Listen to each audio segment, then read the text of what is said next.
Hi friends, எல்லோரும் நல்லா இருக்கீங்களா? இப்போ அருமையான உபயோகமுள்ள ஒரு சூப்பரான அல்வா ஒன்று பார்க்கலாமா? என்ன தெரியுங்களா? வாட்டர் மெலான் எடுத்துங்க. வாட்டர் மெலானில் நம்ம வந்து மேலே இருக்க ரெட் கலர் தானே நம்ம சாப்பிடுவோம்.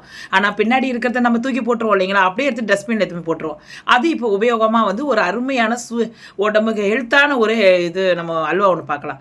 என்ன தெரியுங்களா? அந்த மேலே இருக்க தோலை வந்து ரிமூவ் பண்ணிவிட்டு அந்த உள்ளே இருக்க அந்த ஒயிட் கலரை மட்டும் நீங்கள் வந்து இந்த காய்கறி கிரேட்டரில் வந்து நீங்கள் திருவி எடுத்துங்க. அதுக்கப்புறம் வந்து அது எப்படி அல்வா செய்யலான்னு ஒரு பேன் வச்சுக்கோங்க. அதில் ஒரு 2 டீஸ்பூன் வந்து நெய் ஊற்றிக்குங்க. அதுக்கப்புறம் முந்திரியை மட்டும் வறுத்துக்குங்க. அதுக்கப்புறம் திராட்சையை வறுத்துக்குங்க. ரெண்டுத்தையும் எடுத்து வச்சுருங்க தனியாக. அதே நெய்யில் வந்து நம்ம துருவி வச்சுருக்கோம் இல்லைங்களா, அந்த ஒயிட் கலர் இந்த தர்பூசணி இது அதோடைய இதை வந்து நீங்கள் எடுத்து நல்லா வதக்குங்க. நல்லா அந்த தண்ணியோட நல்லா கொஞ்சம் வேக விடுங்க. அது நல்லா அதுலேயே தண்ணி விடும், வேக விடும். அதுக்கப்புறம் தேவையான நீங்கள் சர்க்கரை போட்டுக்கோங்க. உங்களுக்கு தேவையான சர்க்கரை போட்டுட்டு 1 டீஸ்பூன் நெய் விட்டுட்டு அதையும் வந்து நல்லா அல்வா பதம் மாதிரி நல்லா எல்லாமே மெல்ட் ஆகிட்டு இதாகிடும் போது முடிஞ்சு வரும்போது ஏலக்காய் தூள் போட்டுருங்க ஃப்ரெண்ட்ஸ். ஏலக்காய் தூள் போட்டோடனே அதுக்கப்புறம் நம்ம முந்திரி திராட்சை நம்ம வறுத்து வச்சுருக்கோம் இல்லைங்களா, அதை நீங்கள் அப்படியே போட்டுருங்க. அவ்வளோதான் ஃப்ரெண்ட்ஸ். செம்ம சூப்பராக நம்ம உபயோகமுள்ள ஒரு அல்வா ரெடி. இது சாப்பிட்றதுக்கு சூப்பராக இருக்கும்.